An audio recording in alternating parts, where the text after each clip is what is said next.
Hello. तो आज के इस वीडियो में हम देखने वाले हैं जो केसिंग केपिंग और पट्टी फिटिंग वायरिंग में जो भी मटेरियल यूज किया जाता है, इस्तेमाल किया जाता है वायरिंग करने में, तो उन सभी मटेरियल की जानकारी हम इस वीडियो में देखने वाले हैं। तो यहाँ पे आप देख सकते हैं मेरे पास सभी तरह का मटेरियल है जो भी केसिंग केपिंग पट्टी फिटिंग वायरिंग में इस्तेमाल किया जाता है।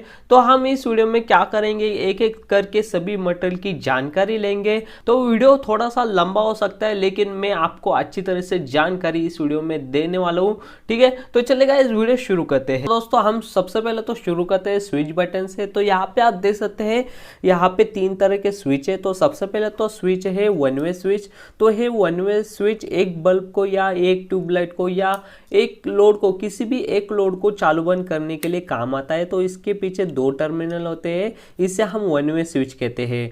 दूसरा स्विच है हमारा, ये भी वन वे स्विच है, दो टर्मिनल वाला ही, लेकिन हम इसे मॉड्यूलर स्विच कहते हैं। ठीक है, अब ये पुराना वाला स्विच था, अब ये मॉड्यूलर स्विच। दोनों में आप डिफरेंस देख सकते हैं डिजाइन में भी। ठीक है, तो ये पुराना वाला स्विच में क्या था दोस्तों, इसे लकड़ी के बोर्ड के ऊपर हम इसे फिक्स करते थे, से टाइट करके फिक्स करते थे हम इसे। अब ये मॉड्यूलर स्विच है दोस्तों, इसे कोई स्क्रू की जरूरत नहीं पड़ती, इसे डायरेक्टली हम बोर्ड के ऊपर बिठा सकते हैं, इसे दोनों साइड से लॉक होता है। ठीक है, अब तीसरा स्विच है हमारा टू वे स्विच। तो इसका इस्तेमाल ज़्यादातर हम ऐसे जगह पे करते हैं जहाँ पे हमें एक बल्ब को या एक ट्यूबलाइट को दो जगह से चालू बंद करना होता है। तो खास करके जीना वायरिंग में इस स्विच का इस्तेमाल किया जाता है। तो दोस्तों मैंने इसके ऊपर ऑलरेडी वीडियो बना के रखी है, अगर आपको जीना वायरिंग सीखनी है तो ऊपर दिए हुए आई बटन में और नीचे डिस्क्रिप्शन में मैं लिंक दे दूंगा। ठीक है, तो आगे बढ़ते हैं। तो यहाँ पे आप देख सकते हैं सॉकेट है हमारा। ठीक है, तो ये 6 एम्पेयर का सॉकेट है, इसमें 16 एम्पेयर का भी सॉकेट आ जाता है। तो हम इसे 5 पिन सॉकेट कहते हैं। 5 पिन सॉकेट इसलिए कहते हैं क्योंकि इसमें 5 पिन होते हैं, 1 2 3 4 5। इसमें 3 पिन सॉकेट भी आता है, उसमें सिर्फ 3 पिन होते हैं, 1 और 2 3, ये ऊपर के पिन नहीं होते। तो दोस्तों मैं आपको एक सजेशन दूंगा कि आप जब वायरिंग करोगे तो आपके वायरिंग में 5 पिन सॉकेट ही बिठाइएगा, क्योंकि प्रॉब्लम आती है बहुत सारे पिन मतलब 3 पिन में नहीं बिटते, तो ऊपर वाले पिन में बीट जाते हैं। तो 5 पिन सॉकेट ही लगाएगा। ठीक है, 3 पिन सॉकेट कम ही इस्तेमाल कीजिएगा। तो आगे बढ़ते हैं। तो यहाँ पे आप देख सकते हैं मेरे पास यहाँ पे 4 तरीके के होल्डर है, 1 2 3 4 तरीके के होल्डर है। तो सबसे पहले तो हमारा जो होल्डर है एंगल होल्डर है। ठीक है, इसे एंगल होल्डर हम इसलिए कहते हैं क्योंकि जो एंगल है ना इसका इस तरह से झुका होता है। तो इसका इस्तेमाल ज्यादातर घरों में यूज किया जाता है, हाउस वायरिंग में ज्यादातर इन एंगल होल्डर का इस्तेमाल किया जाता है।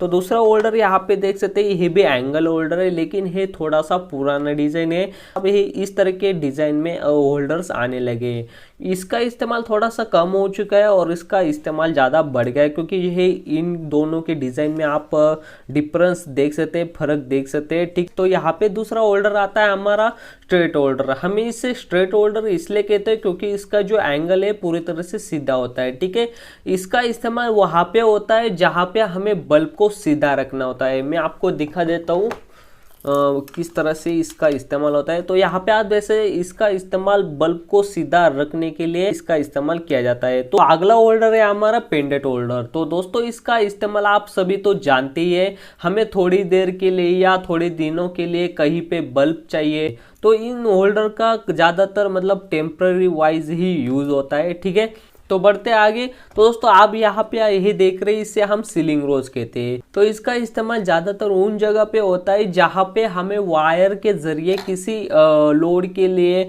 या किसी ट्यूबलाइट के लिए या किसी बल्ब को सप्लाई देना हो। ठीक, तो घरों में वायर के जरिए किसको सप्लाई देना होता है, हमें ट्यूबलाइट को, फैन को। ठीक है, ज्यादातर इन दो इक्विपमेंट को हमें वायर के जरिए सप्लाई देना होता है। तो चलिए दोस्तों अब मैं आपको बता देता हूँ कि इसमें वायर कैसे लगाया जाता है। तो सबसे पहले तो मैं ये कैप खोलता हूँ। तो ये कैप खोलने के बाद यहाँ पे आप देख सकते हैं ये 2 टर्मिनल है। ठीक है, इन 2 टर्मिनल में इनकमिंग सप्लाई आएगा फेज और न्यूट्रल, और आउटपुट सप्लाई भी इसी टर्मिनल से जाएगा, मतलब लोड के लिए इसी टर्मिनल से सप्लाई जाने वाला है, फेज और न्यूट्रल। तो दोस्तों यहाँ पे आप देख सकते हैं एक कनेक्टर को 2 स्क्रू है। ठीक है, एक स्क्रू की साइड दोस्तों नीचे से होल होगा उसके लिए। तो यहाँ पे हमें वायर इसमें डाल देना है इस तरह से। तो दोस्तों यहाँ पे आप देख सकते हैं जो दो वायर है ना हमारे ये स्विच बोर्ड से आएंगे, ठीक है, मतलब है इनकमिंग सप्लाई, मेन सप्लाई हमारा। फिर हम इसे स्क्रू से इसे टाइट कर लेंगे। तो ये मैंने टाइट कर दिए। अब सपोज मान लो कि ये आपका फैन है या ट्यूबलाइट के वायर है, तो इसमें से सबसे पहले आपको क्या करना है, इस कैप में से सबसे पहले वायर डालना है। इस कैप में ये दो वायर डालने के बाद आपको क्या करना है, जो होल देख रहे हैं ना बीच में वाला, तो इसमें से आपको वायर डाल के ये साइड वाले जो होल देख रहे हैं इसमें से वायर निकल के ये दोनों टर्मिनल में फेज और न्यूट्रल एक एक वायर जोड़ देना है। अगर आप डायरेक्टली इसमें जोड़ दोगे, मतलब इस होल में डाले बिना ये दो वायर डायरेक्टली जोड़ दोगे, तो ये ऊपर वाला कवर है ना इसमें नहीं लगेगा। तो दोस्तों यहाँ पे आप देख सकते हैं मैंने किस तरह से इस होल में से वायर डाल के साइड में से निकाल लिया है। फिर आपको क्या करना है, जो बचे हुए दो दो साइड के एक एक होल है, ठीक है, तो इसमें ये दोनों वायर आपको फिक्स कर देने, फिट कर देने। फिर ये कैप आपको ऊपर से लगा लेना है इस तरह से। तो हो गया आपका ये वायरिंग कंप्लीट। तो दोस्तों अब बढ़ते आगे, तो यहाँ पे आप देख सकते हैं पूरी तरह से आपको बोर्ड दिख रहा होगा। इसे हम पावर प्लेट कहते हैं दोस्तों। इसमें एक स्विच 16 एम्पेयर का होता है, सॉकेट भी 16 एम्पेयर का होता है, फ्यूज होता है, इंडिकेटर होता है। तो ये पूरी तरह से कंबाइन बोर्ड होता है, इसलिए हम इसे पावर प्लेट कहते हैं। तो दोस्तों इस पावर प्लेट का इस्तेमाल खास करके उन जगह पे होता है जहाँ पे हमें हेवी लोड्स चलाने हों। तो घरों में हेवी लोड्स क्या होते हैं, ओवन, गीजर, ठीक है, बाथरूम में गीजर होता है, फ्रीज होता है हमारा, तो मोटर हो गया, तो ये घरों में हेवी इक्विपमेंट माने जाते हैं, ठीक है, एसी हो गया। तो बढ़ते आगे, तो मैं इसे साइड में रख लेता हूँ। तो यहाँ पे आप देख सकते हैं अलग अलग तरीके के पीवीसी बॉक्स आप यहाँ पे देख रहे होगे। तो यहाँ पे इसे हम जंक्शन कहते हैं। इस जंक्शन का इस्तेमाल जहाँ पे होता है दोस्तों, वहाँ पे हमें पॉइंट लेना हो, ट्यूबलाइट का पॉइंट, फैन का पॉइंट, बल्ब का पॉइंट, ठीक है, किसी भी तरह का पॉइंट लेना हो तो वहाँ पे हमें जंक्शन का इस्तेमाल करना होता है। अब यहाँ पे आप देख सकते हैं अलग अलग डिजाइन में यहाँ पे जंक्शन है, तो इसके अलग अलग नाम है। तो ये जो मेरे हाथ में ये जंक्शन देख रहे हैं आप, इसे हम स्क्वायर जंक्शन कहते हैं। इसे स्क्वायर जंक्शन हम किस लिए कहते हैं तो मैं आगे आपको बताऊंगा। सबसे पहले तो इन सब जंक्शन का नाम बता देता हूँ। तो सबसे पहले तो ये जो जंक्शन देख रहे हैं, वन साइड में एक जगह है, केसिंग केपिंग पट्टी आने के लिए जगह है, तो मैं आपको दिखा देता हूँ। तो इस साइड से जगह है, ठीक है, पट्टी आने के लिए, तो हम इसे वन वे जंक्शन कहते हैं। इसमें दूसरा जंक्शन होता है दोस्तों टू वे जंक्शन।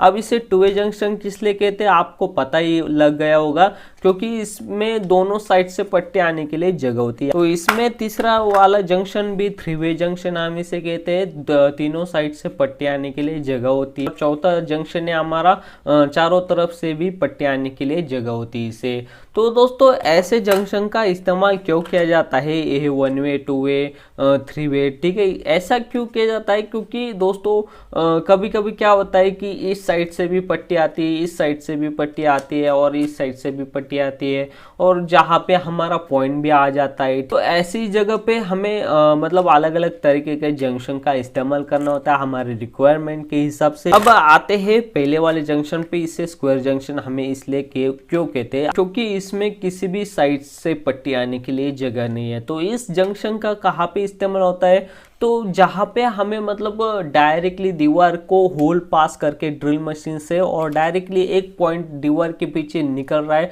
डायरेक्टली दीवार से एक वायर निकल रहा है, तो वहाँ पे हम उसके ऊपर, होल के ऊपर इस जंक्शन का इस्तेमाल करते हैं। फिर इसके ऊपर हम दोस्तों होल्डर लगाते हैं, सीलिंग रोज लगाते हैं। होल्डर और सीलिंग रोज को फिट करने के लिए दो स्क्रू दिए गए होते हैं, और इस जंक्शन को फिट अगर हमें दीवार के ऊपर करना है तो ये बीच में वाला जो होल देख रहे हैं, तो इस होल के जरिए हम स्क्रू से 35-8 का स्क्रू इस्तेमाल कीजिएगा, वो भी चल जाएगा। इसमें से जो भी आपके स्विच बोर्ड से जो वायर आएंगे, सबसे पहले तो इसमें से निकाल लेने आपको वायर, इस तरह से आपको वायर निकाल लेना है। फिर इसे दीवार के ऊपर ठोक देना है। फिर इसके ऊपर आपका जो भी होल्डर आएगा, जो भी पॉइंट आएगा, इस तरह से, ठीक है, होल्डर आएगा, आपका सीलिंग रोज आएगा। इस तरह से इस जंक्शन का इस्तेमाल किया जाता है। दोस्तों बढ़ते आगे, तो यहाँ पे आप देख सकते हैं दोस्तों मेरे पास दो तरह के एमसीबी है, ठीक है।